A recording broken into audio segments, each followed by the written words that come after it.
Hello दोस्तों, AND success hub में आपका फिर से स्वागत है। कई बार हम ऐसा सोचते हैं कि क्यों कुछ लोग बहुत सारा पैसा होने के बाद भी हमेशा एक मेडिक्योर की लाइफ ही जीते हैं और कैसे कुछ लोग कम इनकम होते हुए भी लॉन्ग टर्म में मिलियनेयर बन जाते हैं। आप चाहे माने या ना माने, इस वक्त पैसे को लेकर जो आप डिसीजंस ले रहे होंगे वो आपके आने वाले कुछ सालों के फाइनेंशियल स्टेटस पर असर डालेंगे। तो क्यों ना अभी से पैसों की साइकोलॉजी को समझा जाए और जल्दी से इसका एडवांटेज लिया जाए। इसलिए आज हम बात करने वाले हैं ऐसी ही किताब के बारे में जिसका नाम है द साइकोलॉजी ऑफ मनी, जिसे मॉर्गन हाउसल ने लिखा है। ये किताब पर्सनल फाइनेंस को ह्यूमन बिहेवियर के लेंस से परखती है। ये कई सब्जेक्ट्स पर एक फ्रेश नजरिया देती है, जैसे कि बहुत सी पर्सनल फाइनेंस की बुक फोकस करती है ऐसी चीजों पर जैसे स्टॉक मार्केट कैसे काम करता है, कैसे स्टॉक सेल किए जाए या पोर्टफोलियो बनाया जाए। हाउसल लोगों और पैसों के बीच में रिलेशन बनाने में फोकस करते हैं। इस पर पकड़ बनाने के लिए क्यों लोग खुद को कर्ज के बोझ तले दबा लेते हैं। आपको इंटरेस्ट रेट जानने की जरूरत नहीं है, आपको लालच को और पॉजिटिविटी को स्टडी करने की जरूरत है। अच्छा पैसा होने का आपके स्मार्ट होने से बहुत कम लेना देना है, लेकिन ज्यादा इस चीज से लेना देना है कि किस तरह आप बिहेव करते हैं। सही चीजों में एंगेज करें और चांस है कि आप सक्सीड कर जाएंगे। इसी तरह से चाहे आप में कितनी भी इंटेलिजेंस, समझ या अंदर की खबर हो, ये आपके गलत बिहेवियर के रिजल्ट से नहीं बचा सकती है। बुक का हर चैप्टर एक इंसान के पैसे के प्रति बिहेवियर और एटीट्यूड को दर्शाता है। कुछ निश्चित बिहेवियर अच्छे नतीजे की गारंटी होते हैं, जबकि दूसरे बिहेवियर फेलियर की। इस बुक में मनी से रिलेटेड बहुत सारे लेसन्स पे बात की गई है। कुछ लेसन्स हमारे कुछ निश्चित व्यवहार के प्रति सजग बनाते हैं, दूसरे लेसन्स हमें लाभकारी आदतों को अपनाने के लिए प्रोत्साहित करते हैं। इन लेसन्स की खूबसूरती ये है कि इन्हें कोई भी कर सकता है। ये सिर्फ ज्यादा इनकम वाले लोग के लिए या बहुत बड़ी एजुकेशन डिग्री वालों के लिए नहीं है। ये बुक आपका अपने पैसे के प्रति रिलेशनशिप और एटीट्यूड सुधारने का काम करेगी। ये मुश्किल नहीं है। ऑथर हमको एश्योर करते हैं पैसा बनाने के लिए सिर्फ सब्र, पेशेंस और कंस्ट्रक्टिव बिहेवियर की जरूरत होती है। अगर आपने अभी तक हमारे चैनल को सब्सक्राइब नहीं किया है तो इससे पहले कि आप वीडियो में हो जाए, इमीडिएटली आप चैनल को सब्सक्राइब और वीडियो को लाइक भी कर दें। तो चलिए इस वीडियो के 12 इंपॉर्टेंट लेसन्स को डिटेल में समझते हैं। Chapter 1, no one is crazy. हर एक की अलग सोच होती है कि किस तरह से दुनिया काम करती है। आपका दुनिया को देखने का नजरिया कई हालातों, वैल्यूज और बाहरी दुनिया से प्रभावित होता है। आपका अपने पैसों के साथ पर्सनल एक्सपीरियंस का दुनिया से होने वाली घटनाओं से लेना देना 0.000000001% है, लेकिन 80% इस बात से है कि आप किस तरह सोचते हैं कि दुनिया कैसे काम करती है। कोई भी चीज आपके डर और अनिश्चितता की ताकत को रोक नहीं सकती है, चाहे आप कितना भी पढ़ ले या ओपन माइंडेड हो जाए। हम सब ये सोचते हैं कि हमें पता है कि दुनिया कैसे काम करती है, लेकिन हम इसको एक पतले से रेशे के बराबर भी अनुभव नहीं कर पाए हैं। यूएस में लॉटरी खरीदने वाले पर गौर करें। लो इनकम वाले लोग सालाना इस पर $400 तक खर्च करते हैं, यानी कि लगभग 30,000 रुपए। ये नंबर हायर इनकम वालों को भी चौंका सकता है। इसे पैसों की एक उम्मीद और ख्वाहिश का नाम देकर कुछ लोग इसको सही ठहरा सकते हैं। बिना खुद को उनकी जगह पर रखे ये जान पाना बहुत मुश्किल है कि वो ऐसा क्यों करते हैं। चैप्टर 2,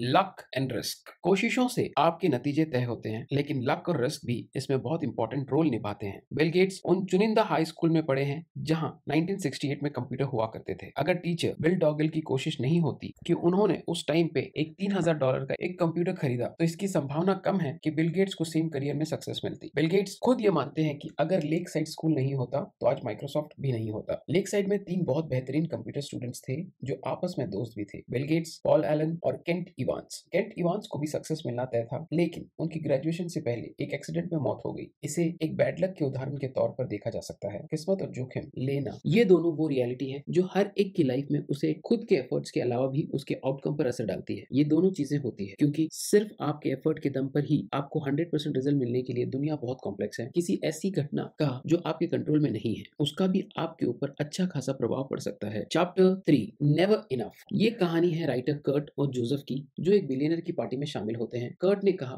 कि ये बिलियनर एक दिन में उतने पैसे कमा लेता है जितना हेलर अपने पॉपुलर नॉवेल से आज तक कमा नहीं पाए हैं। हेलर ने कहा, हाँ, लेकिन मेरे पास कुछ ऐसा है जो उसके पास कभी नहीं होगा, वो है इनफ, यानी कि बहुत। जो आपके पास है उससे खतरे में डालने की कोई वजह नहीं बनाए। सबसे मुश्किल फाइनेंशियल स्किल ये है कि आप अपने गोल पोस्ट को मूव ना करने दें। खुद को दूसरों से तुलना करना एक गलती है। वेल्थ और जलन पैदा करने के लिए कैपिटलिज्म अच्छा है, लेकिन सामाजिक तुलना एक ऐसा प्रोसेस है जो कभी खत्म नहीं होती है। आपको सीढ़ी पर हमेशा आपसे ऊपर कोई मिल ही जाएगा। इनफ होने का मतलब है आपको पता हो कि किस चीज को अवॉइड किया जाए, जिसके लिए आपको बाद में पछताना ना पड़े। कई चीज रिस्क लेने लायक नहीं होती है, चाहे उनसे कितना ही फायदा क्यों ना हो, जैसे कि रेपुटेशन, आजादी, दोस्त, परिवार, प्यार और खुशी। जीतने का सिर्फ एक ही रास्ता है कि आप उस खेल का हिस्सा ही ना बने। Chapter 4, confounding compounding. Warren Buffett के पैसों के पीछे एक सिंपल सा फैक्ट है, वो सिर्फ एक अच्छे इन्वेस्टर नहीं है, बल्कि वो कंसिस्टेंट 75 सालों से एक अच्छे इन्वेस्टर रहे हैं। इनके फाइनेंशियल सक्सेस को एक फाइनेंशियल बेस में बांधा जा सकता है, जो उन्होंने अपनी शुरुआती सालों में बनाया था और बाद में उसे लंबे समय तक बनाए रखा। इन्वेस्टिंग उनका स्किल है, लेकिन उनका सीक्रेट है टाइम। अच्छी इन्वेस्टमेंट हमेशा सबसे ज्यादा रिटर्न के बारे में नहीं होती है, ये उन रिटर्न्स के बारे में है जिनके साथ आप चिपक कर रह सके और लंबे समय तक इसे दोहरा सके, और यहाँ पे कंपाउंडिंग अपना जादू दिखाता है। Chapter 5, getting wealthy versus staying wealthy. पैसा पाना और बनाए रखना बिल्कुल अलग चीज है और इनके लिए बिल्कुल अलग प्लान और स्ट्रेटेजी चाहिए। पैसा पाने के लिए रिस्क लेने की जरूरत होती है, पॉजिटिव बने रहने और खुद को इसमें झोंक देने की जरूरत होती है। पैसा बनाए रखने के लिए जरूरत होती है ठीक इसके उल्टे की। इसके लिए चाहिए विनम्रता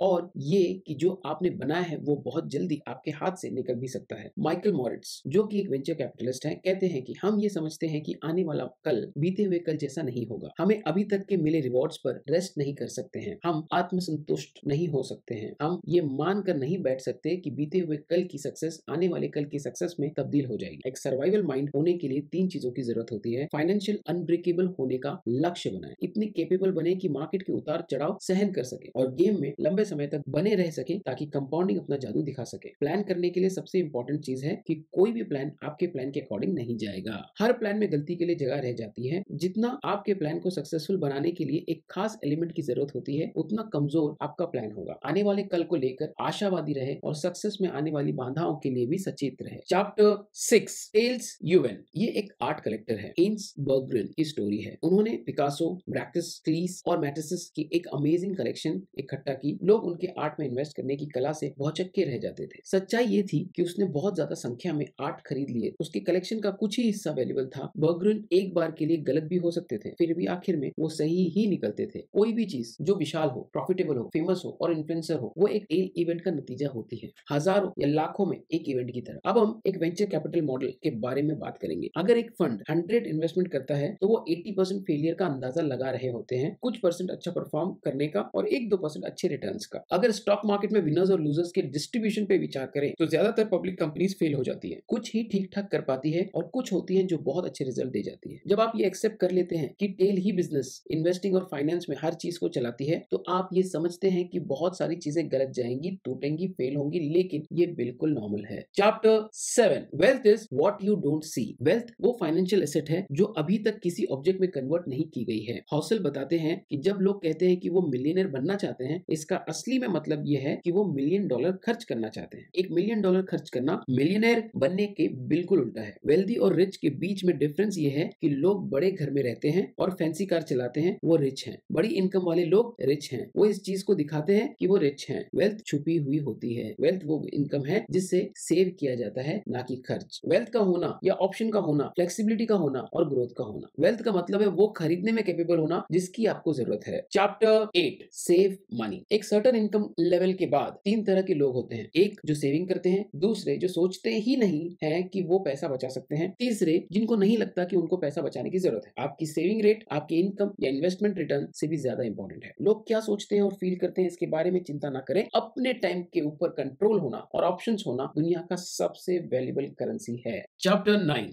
reasonable, rational and room for error. Financial decisions लेते समय बिल्कुल ठंडे होकर ना रहें, रीजनेबल होने का लक्ष्य रखें। रीजनेबल होना ज्यादा रियलिस्टिक है और इसके साथ लंबे समय तक बने रहने की जो सबसे ज्यादा मैटर करता है, पैसा बनाने के चांसेस टाइम के साथ बढ़ते जाते हैं। स्कॉट सेगन, जो कि एक पॉलिटिकल साइंटिस्ट है, कहते हैं चीजें जो पहले कभी नहीं हुई है वो पूरे टाइम होती रहती हैं। याद रखें, बीते कल की परफॉर्मेंस आने वाले कल के परफॉर्मेंस का इंडिकेटर नहीं होती है। ब्लैक जैक या पोकर के प्लेयर को पता होता है कि वो संभावना के साथ खेल रहे हैं, निश्चित दाव के साथ नहीं। सबसे बेहतर प्लान ये है कि उन चीजों के लिए प्लान किया जाए जो आपके प्लान के अकॉर्डिंग नहीं जाती हो। आप इसको गलती के लिए जगह होना भी कह सकते हैं। ये इकलौता तरीका है उचित रूप से इस दुनिया को दिशा देने का, जो कि ऑड्स से चलती है, ना कि सर्टेनिटी से। ऐसी चीज के लिए प्रिपेयर होना यानी कि एंटिसिपेट करना बहुत मुश्किल है जिसे आप देख नहीं सकते। तो आप क्या कर सकते हैं? आप ये कर सकते हैं कि आप सिंगल पॉइंट ऑफ फेलियर को अवॉइड करके फेलियर के इंपैक्ट को मिनिमाइज कर सकते हैं। सबसे बड़ा सिंगल पॉइंट ऑफ फेलियर ये होता है कि आप अपने खर्च और जरूरतों के लिए सिर्फ एक सोर्स ऑफ इनकम पर निर्भर रहते हैं, वो भी बिना किसी सेविंग के। रेनी डे फंड्स एक अच्छा तरीका है। उन चीजों के लिए पैसा बचाएं जिन्हें आप एंटिसिपेट या प्रोटेक्ट नहीं कर सकते। Chapter 10 you will change. हम खुद के फ्यूचर सेल्फ के लिए एक बहुत बड़े प्रेडिक्टर होते हैं। हमारा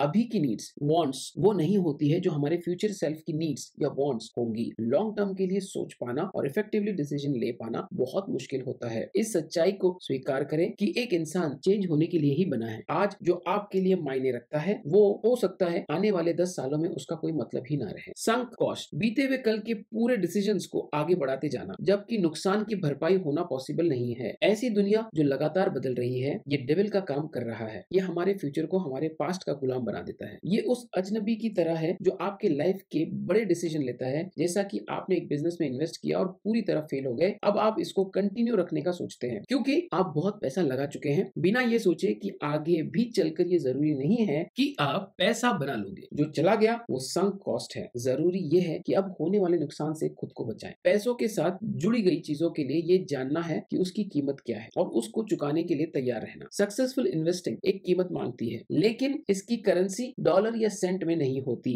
ये होती है सरदर्द, डर, शंका, चिंता और पछतावा। इन सारी चीजों को अनदेखा करना आसान है जब तक कि हम रियल में इन्हें फेस नहीं कर लेते। बहुत कम लोगों में ये कहने की ताकत होती है कि ठीक है, अगर मैं अपनी 20% पैसा गवा भी देता हूँ, तब अगर सिर दर्द हो एक फीस की तरह देखते हैं तो चीजें अलग दिखने लगती है। जब आप लॉन्ग टर्म में इन्वेस्ट करते हैं तो आपको शॉर्ट टर्म में मार्केट में उतार चढ़ाव को एक्सेप्ट करने के लिए भी तैयार रहना पड़ता है। Chapter 11 the seduction of pessimism. Negative thinking सिर्फ पॉजिटिव थिंकिंग से ज्यादा कॉमन नहीं है, ये उससे ज्यादा स्मार्ट भी लगती है। ये आपको बुद्धिमत्ता के तौर पे बंदी बना लेती है और हम इस पर पॉजिटिविटी से ज्यादा ध्यान देते हैं। अगर आप किसी को ये बताएं कि सब कुछ ठीक हो जाएगा तो या तो वो आपसे दूर निकल जाएंगे या उलझन भरी निगाह से देखेंगे। किसी को ये बताएं कि उन पे खतरा है और आपको उनकी पूरी अटेंशन मिलेगी। डैनियल केनमैन कहते हैं कि पॉजिटिव और नेगेटिव एक्सपेक्टेशन और एक्सपीरियंस के पावर के बीच में इस असमानता की एक इवोल्यूशनरी हिस्ट्री है। ऑर्गेनाइजेशन खतरों को अपॉर्चुनिटी से ज्यादा अर्जेंट मान के उसे करते हैं और उनके सर्वाइवल रिप्रोड्यूस करने के चांसेस ज्यादा बन जाते हैं। ईयर 2000 में जब ऑयल के प्राइस बढ़े, कुछ खास तरह के ऑयल निकालना इकोनॉमिकली पॉसिबल हो सका। आवश्यकताएं आविष्कार की जर्नी है पर मानवता